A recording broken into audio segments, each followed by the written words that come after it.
What's the deal, everybody? This your boy Serpent20, aka Devon, back with another video.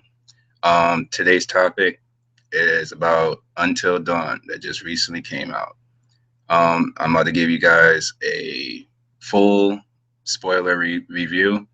Now, the way I see it, I'm not really spoiling anything since this is a game where you could take multiple routes and you'll get a different gameplay every time. So what I'm really going to be reviewing is my gameplay overall about this game. On a little side note, um, just to let y'all know, I would prefer not to buy this game. I would prefer that you guys actually rent it rather than buy it. I only say that because I don't really think it's a game worth full price, but at the same time, it will give you a great experience. A little disclaimer too is if you also like old school 80s, early 90s slasher horror movies, you will definitely like this. For those who don't like that kind of genre in movies, or more likely just don't like that genre altogether, then yeah, this game is probably not for you. Also, for those who may like games similar like The Walking Dead, mostly like Telltale games like Game of Thrones, Borderlands, stuff like that. If you like those type of games, you definitely will like this, because I feel like this Until Dawn takes it to a whole nother level, and to regardless as to those other games. It took me about 2.5 days to actually platinum this, so I just went by it real quick. And my overall impression of the game, I think it was great. My first playthrough, it was actually great because, you know, all the choices you make, you had to make sure that if you want them to if you wanted your characters to die, then obviously you just do whatever you feel like doing. But me, I was really trying to end the game, my first playthrough, with trying to have all my characters survive the night, if you want to call it that. And so I guess the prologue. The prologue starts off with a bunch of friends chilling at a lodge up in some mountains, and the teenagers decided that they wanted to pull a prank on a girl that I guess was having a crush on a guy. So they set it all up where they were hiding in the room, and they're trying to they're trying to videotape this whole ordeal. Somebody stupid enough to friggin' like say something out loud for her to hear, that she was trying to undress her shirt to try to make out with this guy she likes. And she felt embarrassed, and she storms off along with her twin sister, who tried to storm after her to call her back into the lodge. They end up on the edge of a cliff, which then they die. Now this is I guess at that point, you know, your actions wouldn't really matter. It's just basically teaching you the tutorial and how to move around the game, and also how to you know, and it's just letting you know, like giving you a small taste of every decision you make really counts. So they say basically those deaths shouldn't really matter, but even though it doesn't really matter, it's still important to the actual game, the game story. I guess a year later from that incident, Josh, who's one of the characters in the game you actually play as, it was his twin sisters that died.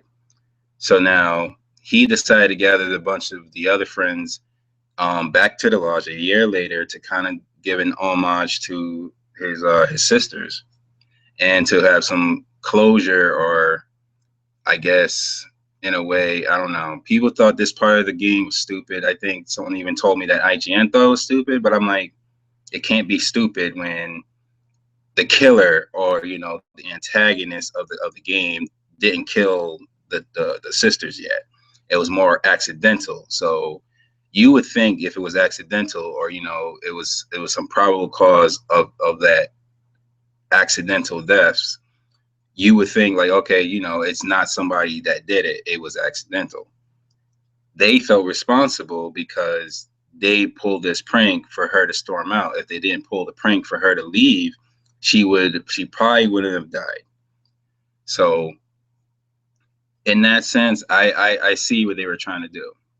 Overall, I liked it because me being, you know, born in the 80s, grew up in the 90s, you know, I was so used to those slasher movies. So to me, it just brought me back to those tropes.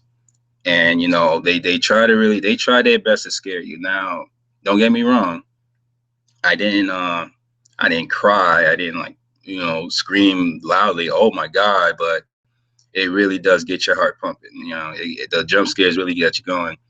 I don't see it being on any other platform other than the PlayStation 4, and I'll give you the reason about that in a minute. But yeah, so the overall story, you know, so you have 8 people, and you know they try to do this little pairing, like, you know, like most slasher movies will have, like, you know, they always have the girls liking the guy, and they have to make sure that it evens up. And then there's times where they even had an oddball, but I guess in this game, in this case, they had 4 guys and 4 girls, each liking the other. Um, they try to give them different personalities, different traits, and they start off being, you know, neutral when it comes to these traits like honest, charitable, funny, brave, romantic, and curious. And depending on your actions, these things can actually go up or go down. Um, Towards the pairings, you know, now to me, this is where I feel like I have a little gripe with this. The the pairings now, like, you know, of course they have to have their own distinctive personality that they hold dear to that particular character in order for that character to stand out from the rest of the 7. So, you know, I get that, but it's like when you're trying to make them like each other, like for instance, um there's a pairing of Matt, who is, you know, the token black guy, you know, the only black guy that's in the friggin' game, and the only one that really didn't get enough gameplay narrative as I would think he should have. But that's besides the point. He goes, they decide to pair him up with the most bitchiest woman in the game, right? Nobody can stand her. Um, as far as I can tell, nobody really likes her, right? So, you know, as much as he's trying to be friendly, he's friendly with others, he's trying to be nice. He's like the nicest guy you probably would see in this game, no matter how much of a dick you might want him to be. Now, you know, it's just that little gripe that I really have with the game. Now, other than that, you try to pair them up, you try to like find out what their personality is, so you try to make your choices to make sure that they like you in their favor, no matter if you're playing as the guy that likes the girl or the girl that likes the guy. Because like another part I like about the game is that you get to dabble with all 8 characters. You get to actually control them and talk to other people, and as well as trying to survive that night. Now, until dawn, right? The name says it all by itself. You have to survive in this in this area from I believe 10 at night till 7 in the morning. So it basically gave me a nice 10-hour window to, like, you know, to try to survive the best way you can. Or maybe you want to kill them off. See, that's another thing I like about it, where you can have certain people die and you can have certain people live. And I guess the hardest trophy to actually obtain is to try to get them all to live. And the way I see it, the gameplay, it was decent. Now, I'm not gonna say it's over the top, like, oh my God, it's a go-getter. No,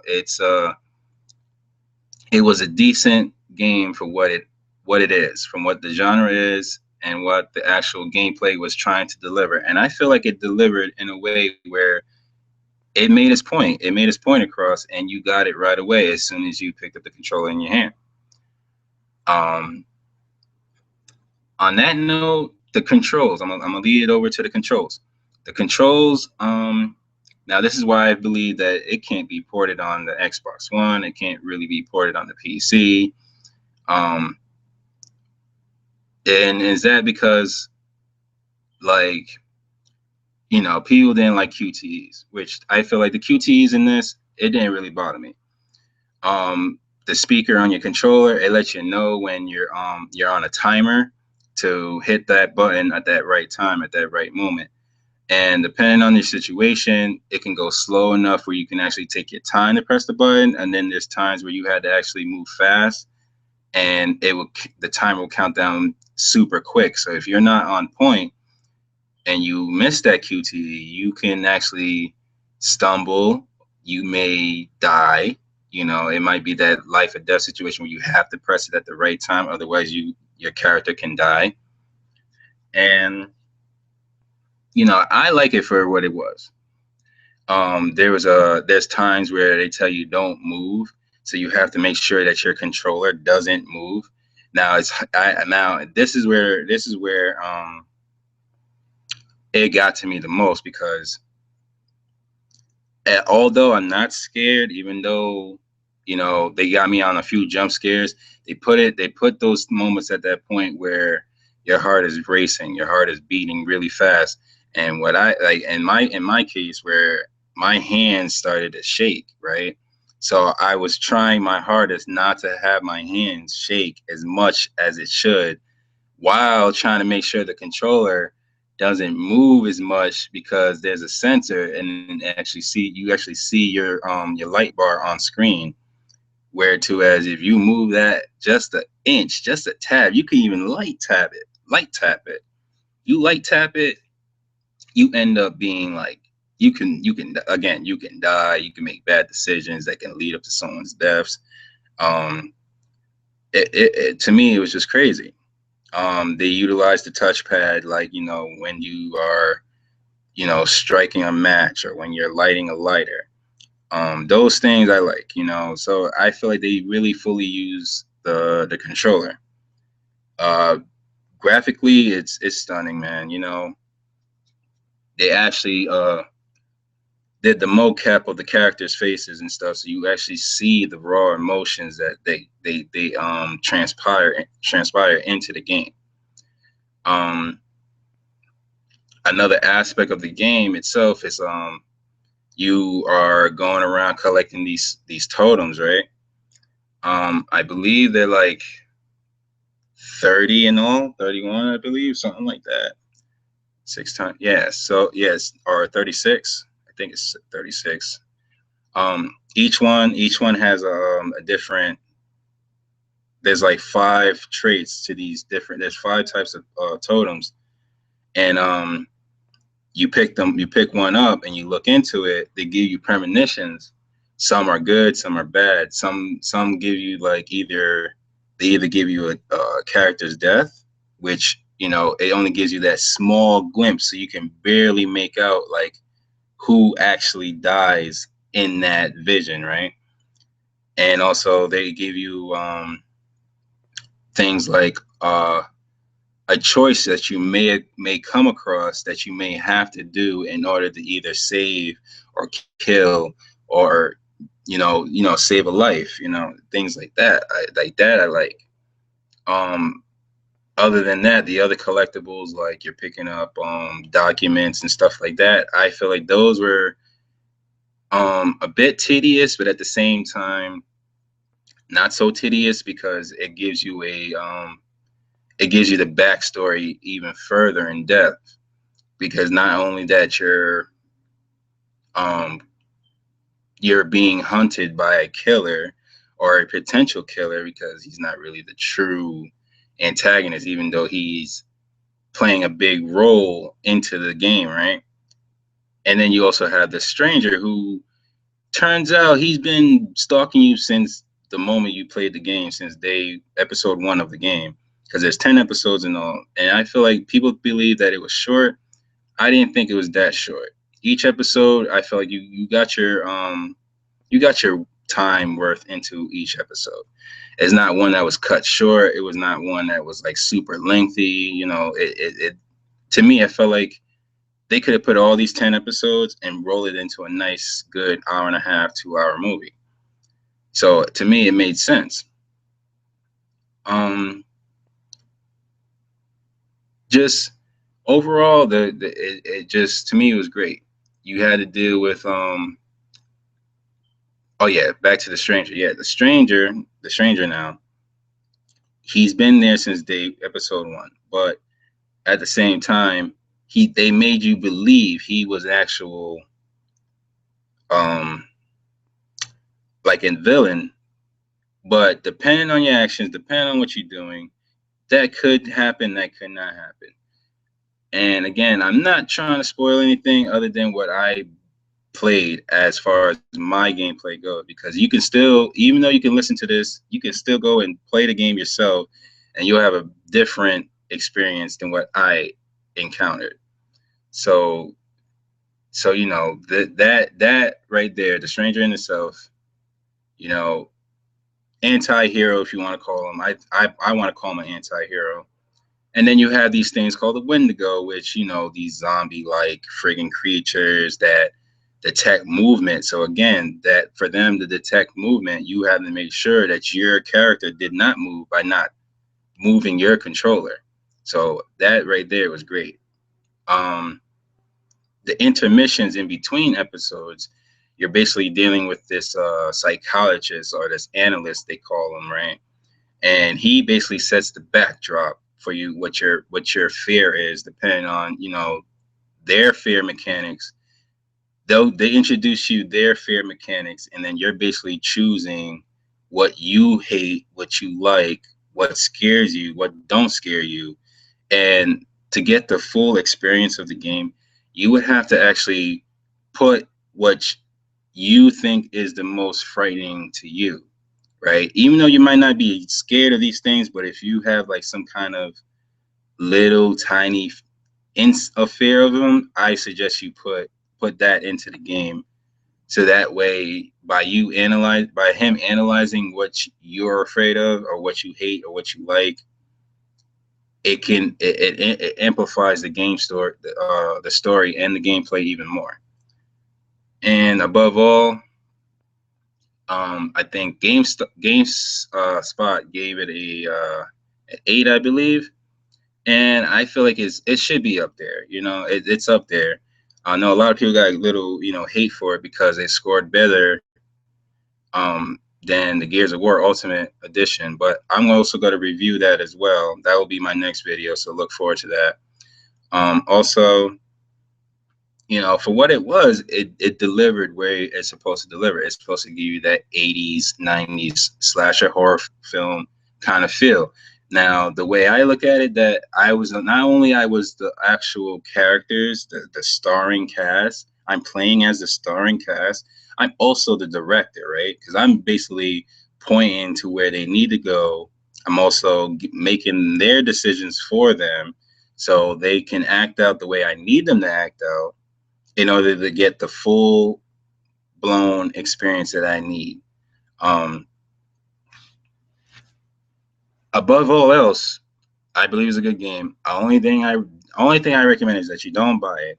You just rent it, or if you have a friend that has it, I recommend you borrow it from him or her, you know, and play it that way, because not a lot of people's not gonna like.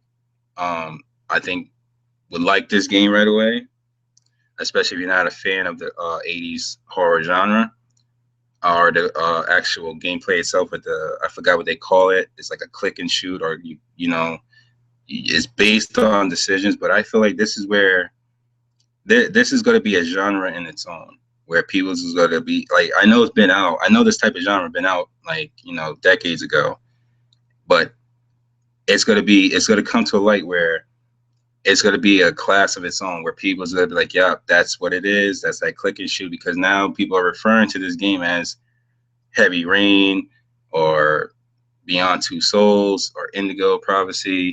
You know, it's up there. It's in there. It's in that genre. It's in that field. But I feel like it's going to give it give that those type of games its own genre, and therefore it's gonna come to a point where people gotta like this more. Now I platinum this thing. Now I recommend I guarantee people's not gonna take my word for it, but you will have I'll give you permission to check my trophies. You know, all I platinum this within 2.5 days. Now people might say, "Oh man, you must have speed run it." No, not really.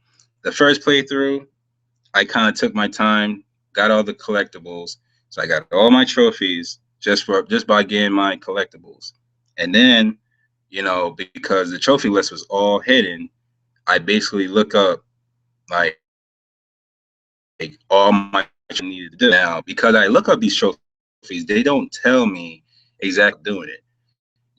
Some you need to kill people off in certain ways, even though you can kill them like practically almost on any episode, on almost any given time. There's certain trophies you can get by killing them in a certain way. So I had to make sure that I killed them in a certain way. Now, by you making sure all 8 survivors survive the night, you're basically automatically getting 3 trophies off rip. You're getting one for doing just that. You're getting another one for saving all the guys, and you're getting another one for saving all the females. So you're getting 3 trophies right there off rip.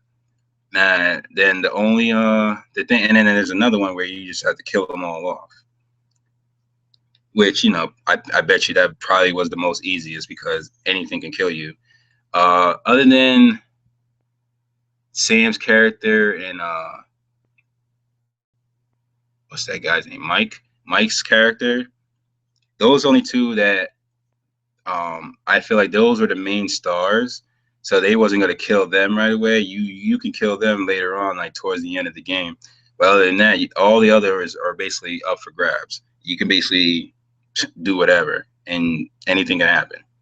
So I personally would give this game, I probably say 8.5 because it's brand new. It's a new IP.